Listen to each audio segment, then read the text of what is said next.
All right, good morning, ladies and gentlemen. Today is Wednesday, May 31st, the very last day and the last trading day of May. And then starting tomorrow, we're on to June. And so, skipped last week's show because I was out of town. No big deal. Pick up where we left off. Quite a bit has happened since last time I was here.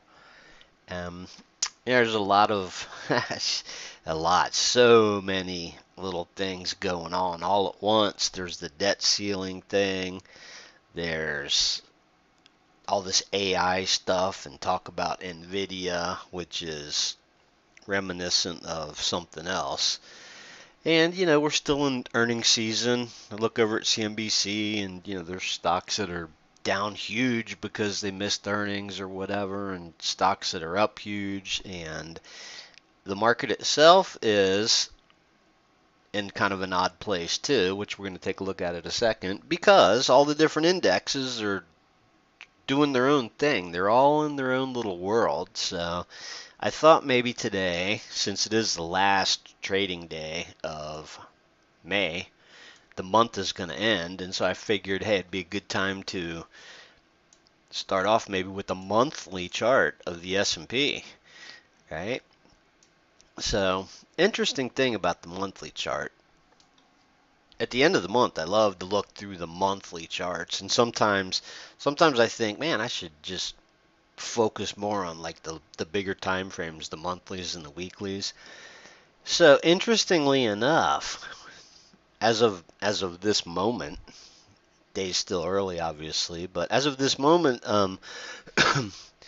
the well, I guess this is showing us up here at the top, right up here. This is what I like about stock charts, is if you switch to a monthly chart, it shows you how much it's up on the month, but you can see that it's kind of unchanged, honestly.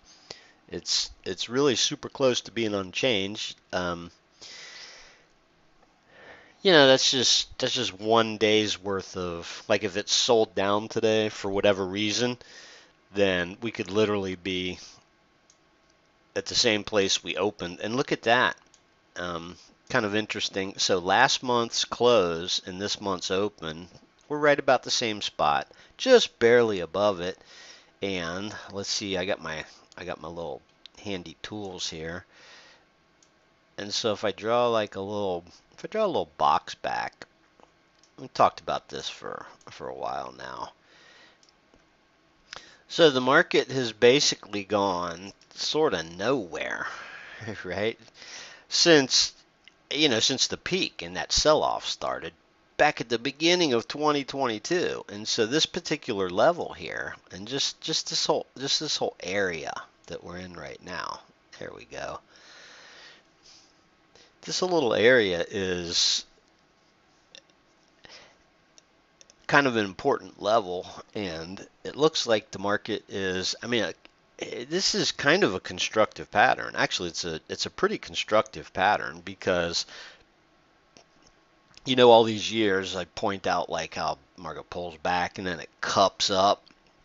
And so, typically like an individual stock, if I was looking at this, I would say, wow, if it can break above, this high right here, these highs, then, it's got a good chance of cupping up and at least typically retracing about 3/4 of the down move, right? So I haven't done I'm not going to put a fib on here right now, but generally speaking, you retrace about 62 to 75% of the prior move, and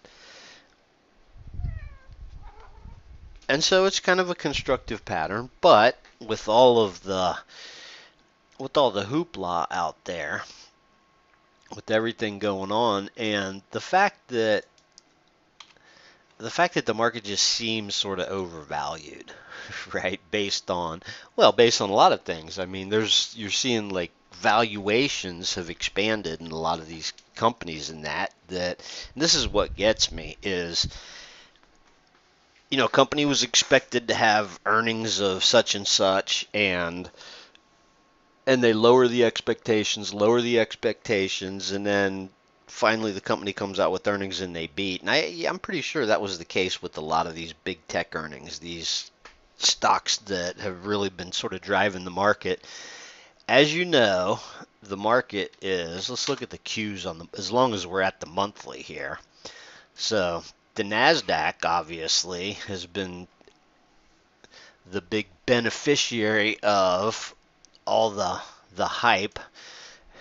If you watch CNBC this week, which I always typically have the sound down, but you heard the word AI about 1 million times, and you know, you got people out there saying that AI is going to be as big of a tech revolution as the internet was, and all this stuff, and so it's interesting. It's interesting. I've read quite a bit about it.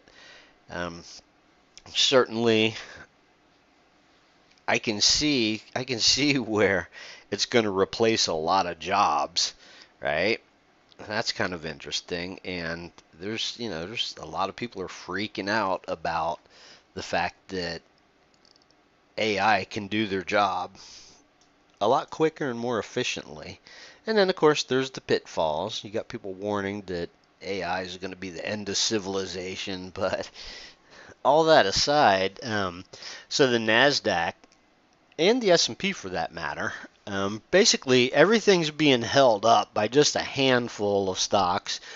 You could say 6 or 7, you could say 10, but that's a simple truth. It's been a long time since any of these indexes made a new high. And you're starting to see a lot of animal spirits out there, and people all hyped up about the bull market's back. I think I saw that a few times this week too. The bull market's back. And so you start getting the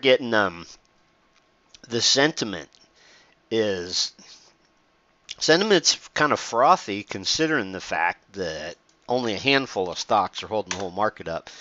Look at the Russell. This is the most interesting thing to me, because you got 6, 7, 10 stocks that are just screaming higher. The mega cap tech stocks, as usual, mega cap tech stocks, right? Just like back in the late 90s, when we had the dot-com revolution, everybody was getting on the internet and all that stuff. But if you look at the Russell 2000, I mean, this is the bear market started.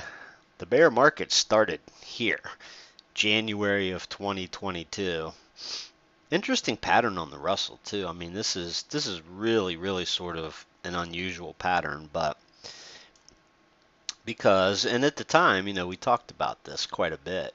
This whole sideways. Basically, you had a sideways year in the Russell 2000. Back in 2021, you had that kind of false breakout, and then it broke down. So anyway, bear market, right? And so if you come down, here and look at where it is now, the Russell 2000, it's still kind of in a big sideways box. I guess I could have duplicated that box up there, but same concept. Anyway, people will say, well, it's kind of obvious. Nobody wants to invest in the crappy little Russell 2000 stocks when it's clearly, mega cap tech stocks are the place to be, right? Interestingly enough, this is, quite frankly, I mean, it's close to the bear market lows, right? Like if the market started to sell off, then you'd basically be down sort of at the bear market lows. Now, it's tempting to draw another box somewhere over here. See, here's the thing. There's the pandemic right there. So I'm not sure that you could, look at this and say, well, it's a head and shoulders. But what you can see here is it's kind of a stair step pattern down, right? So you got this, a year-long sideways range. And I mean, look how long this kind of sideways range is, right? And I'm just kind of drawing little boxes on here, estimating. But anyway, this is kind of, a warning sign. back in, I think it was the 70s. I wasn't I wasn't around, in the market then, but they used to have something called the Nifty 50, and there was like 50 stocks that, everybody had to own, and that was the whole market and stuff. And then, now it's like the Nifty 10 stocks. And so, kind of interesting. Um, I wanted to look at Apple too, because Apple's got a crazy daily chart too, by the way. Let's look at the daily chart first. Because Apple has like these huge zigs and zags on the chart, right? Like huge quick run up, and then brutal sell off, and then snap back and sell off, and then just like straight up, and then brutal sell off straight up. And so zig and zag and zig and zag, and so you just had this humongous zig higher, and right up here to what obviously, well, I guess I got to click something there. Obviously you got kind of this big resistance area. Let's go to the weekly here. Yeah, this even demonstrates it, what I was talking about, better as far as the zigs and zags. This is pretty incredible. I mean, this huge sell-off in 2022, and then a rally back, almost to the high, another huge sell-off and a lower low. And so basically, if I can, let me get my trend line thing out here. You kind of had this, and actually it's broken out of this pattern. Remember when I had this drawn on here? Had this huge channel drawn on here, and it managed to, it looked a little iffy. Like when it got to the top of that channel, it looked a little iffy, like it might get turned back, but it didn't. It didn't get turned back. It broke out, but now it's like right up here at the highs. And so, yeah, the thing about Apple is, well, there's a lot to talk about Apple. I mean, obviously, it's the most widely held stock on the planet. Must own stock, don't trade it in that. But just sort of based on all these zigs and zags here, it's getting a little, I'm not really sure what the catalyst is for this thing to just keep going straight up like this.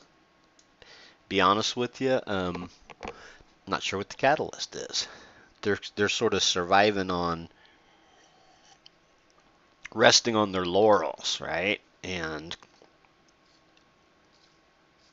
I will see. I got an iPhone 11, still works great, and 11 Pro, and so it's a few years old in that. But the thing of it is that the only reason to upgrade your phone is certainly not because the camera is better.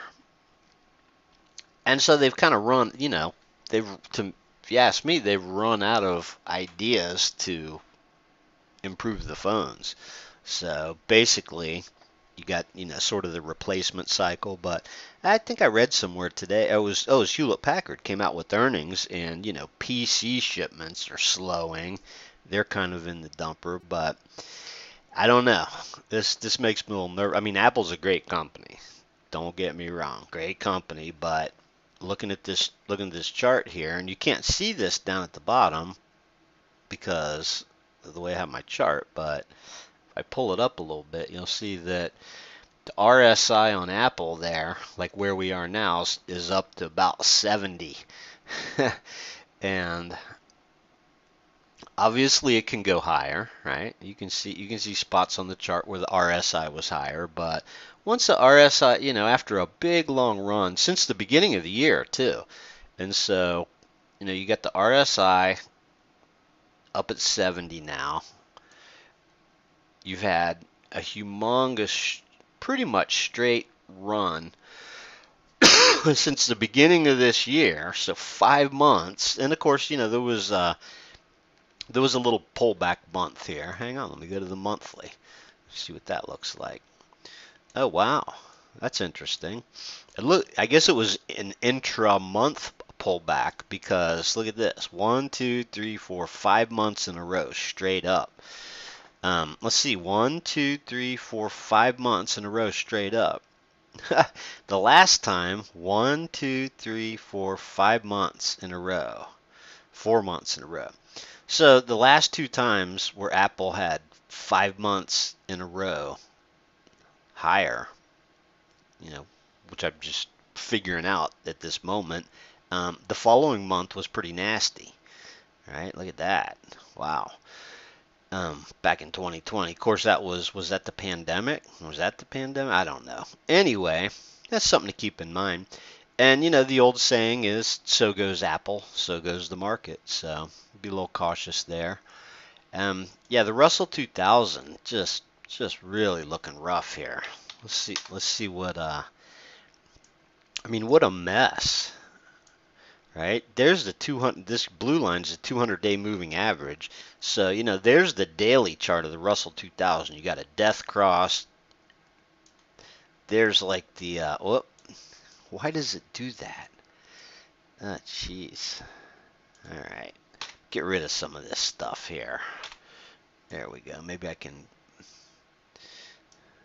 figure out what I'm doing. Yeah, that is one ugly looking sort of pattern right there, if you ask me, on the daily chart. And so, there's the bear market lows, and the Russell's looking extremely sort of vulnerable here. That's not a constructive pattern at all. Whether that matters, who knows? It depends. It really depends. If the as long as everyone's invested in the NASDAQ stocks, but this is getting sort of like a parabolic look to it. And quite honestly, oh, there I go again. Jeez. These charts sometimes they changed some things on these stock charts. They changed a few things. I used to be able to scroll my mouse wheel and zoom in and out. That doesn't work anymore for whatever reason, but all right, there we go. There we go. I wanted to see what. So there's the all-time highs right there. All-time highs in the history of the world, and this has got kind of a little bit of a parabolic look to it. A little bit of a parabolic look, and then if I zoom in, and yeah, this is this week was kind of crazy, almost like sort of a blow off top, and you got.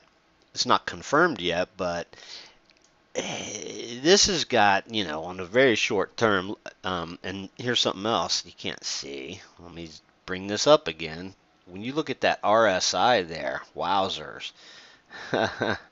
Look at the RSI on the Qs here. I don't actually, for whatever reason, I don't have the legends on here, and so I can't tell you what it peaked at, but it looks like it was close to 75. And today it's kind of rolling over if you zoom in there a little bit. So, funny thing is that typically the first of the month, which would be tomorrow, tomorrow's the beginning of June. Typically the first of the month is an up day, but hey, you never know.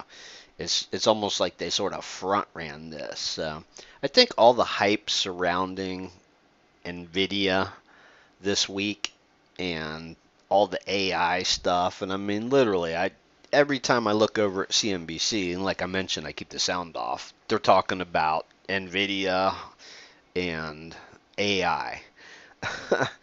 And quite frankly, the semiconductors, geez, I remember when, there was like, the thing about semiconductors is that, you hear about chip shortages, and then you hear about too many semiconductors, and then there's all that stuff, about Taiwan and China. I saw somewhere that a bet on semiconductors is like a long-term bet on semiconductors is a long-term bet on China not invading Taiwan. So that's a big risk there.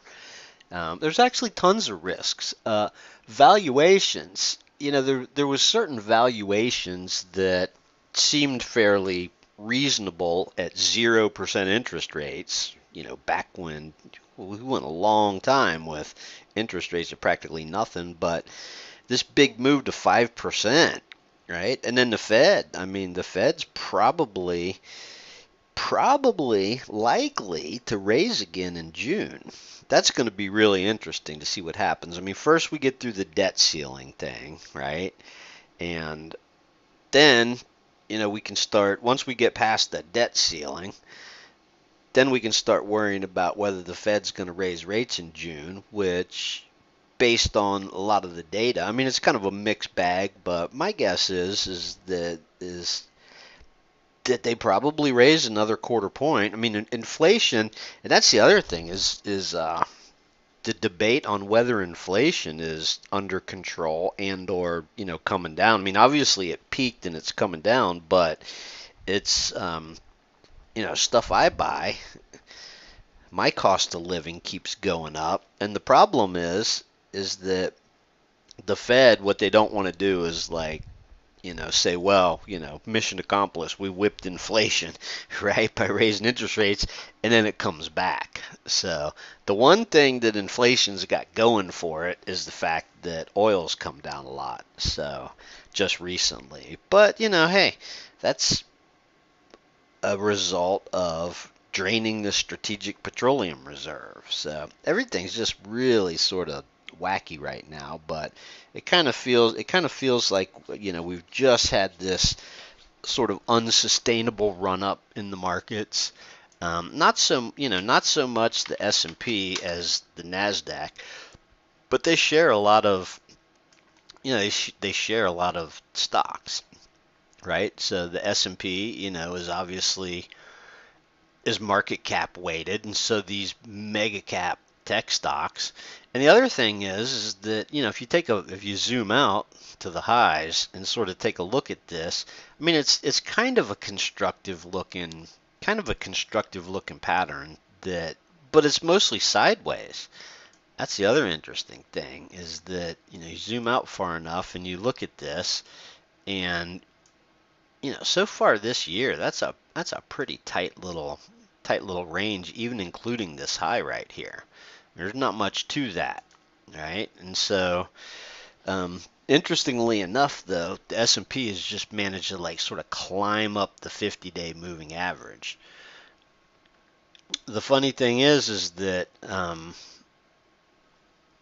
then it seems, depending on, and I see this all the time now, is depending on what numbers you use, whether you're like, oh, the S&P's up X percent from the lows, or the S&P's up X percent year to date, and that, or you could say, well, the the S&P is still X percent below the highs back at the beginning of 2022, and so it's been a year, almost a year and 5 months, right? Almost a year and a half, and we're still nowhere near some of these levels back here. So it remains to be seen.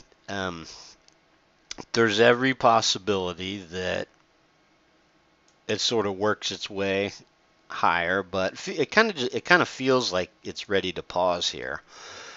It kind of feels like it needs another little dip down there to the 50-day, but interestingly enough, that there I go again. Boy, this is really, really annoying. There we go. I think it's this little drawing box that's throwing me off here. Yeah, these dips down here to this rising 50-day moving average are kind of interesting. It's kind of climbing up the 50, and so we could have another little pullback here to the 50. No big deal. You get a lot of times you get like you get sort of a breakout like this, and that sucks everybody in, right? Kind of a false little breakout. You see those all the time, these false little breakouts, and everybody thinks, oh, that just broke out, and then the very next thing that happens is it goes right back in. So it's been a while. Honestly, it's been a while since we've had a significant dip, right? I mean, couple of months here, it's just kind of been hanging. So, there's a whole bunch of, I'm not going to draw them all again, but you got you got I think the 4200 level is like the big, the big level to beat. Now, it seems like we're going to pull back, to around 4100. So each one of these, for the longest time last year, we kept talking about 3900 because that seemed to be like the inflection point. The over and under has been shifting higher, which I suppose is it's a positive sign, but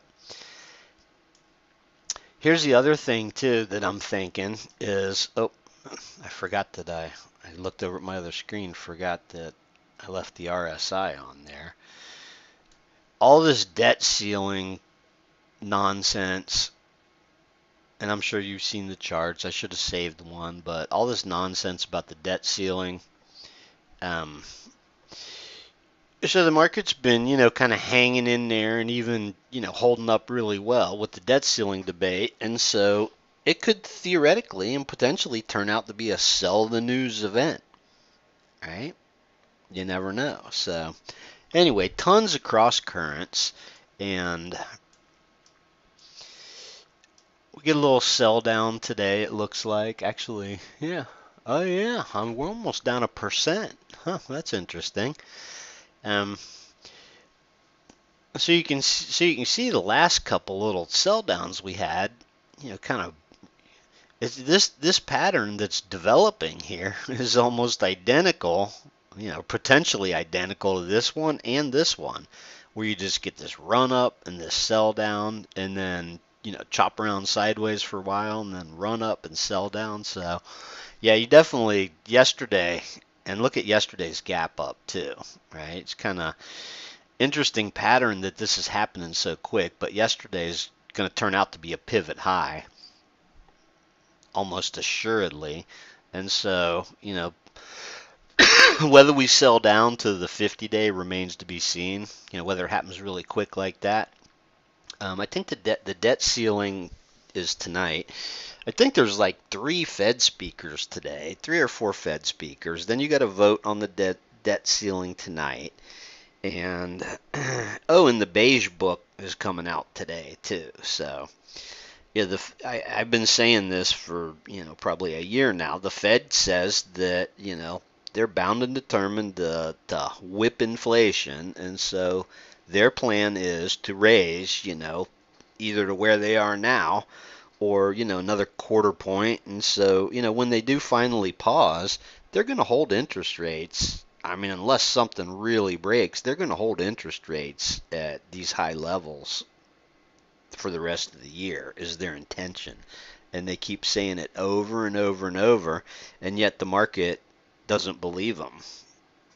The market doesn't believe them because, and this, I don't know a whole lot about this, but I see it all the time, about rate cuts being priced in, right? Like the market is, pricing in rate cuts, and the Fed keeps saying that there is no rate cuts this year. So anyway, it's just going to be probably choppy, zigzag, bouncing around, and there's nothing worse than a sideways market. I'll be honest with you. I prefer markets that I don't mind when they zig and zag, as long as they're sort of trending in one direction or the other. That's what gives you the really good, sort of setups, is the trends in different directions. But, this April and May have been kind of dull, which doesn't necessarily bode well for the summer because the summer doldrums get here. The volume's been kind of low anyway. When the summer doldrums get here, things typically slow down. Last summer was pretty wild, though. I mean, there was a lot of action last summer, but anyway, so I guess we'll just have to kind of wait and see what happens. We'll see what happens with the S&P, but with the Qs, let's look at those one more time because these parabolic run-ups, and especially with all the hype surrounding NVIDIA and AI. Let's just take a quick look at that chart. I looked at it the other day. Yeah, it was kind of, it was the earnings blowout, but let's look at this monthly here. Yeah, there you go. these typically don't end well, right? These parabolic run-ups. So, they were hyping it at $400 yesterday. Oh, yes. So yesterday, it hit $1 trillion valuation. That was the big news they talked about all day. And now, of course, it's below $1 trillion. So, yeah, there's a lot of animal spirits out there. It'll be interesting to see. Be interesting to see what it does next month, right? Like anything, the late buyers are the ones that, but I suppose, it was the earnings that really sort of, lit a fire under this thing. So, and I even saw this morning that there's a short, an ETF that you can buy that shorts Nvidia, and there's a bunch of those things out there, and that one was like, 1.25 leveraged, and so you got to wonder how all these 0 days till expiration, and I've read a lot about that. There's a lot of underlying market structure that seems to have made the market more like a casino than it used to be. So that's a topic for a different conversation. So anyway, we'll just have to see what happens with all this, but I would not be chasing this thing here, right? This reminds me of all the hype this week, reminds me of, a lot of other times, speculative type of stuff. There's just no way. There's no way. And so anyway, we'll see what happens, and I will see you back here next week, same time, same place.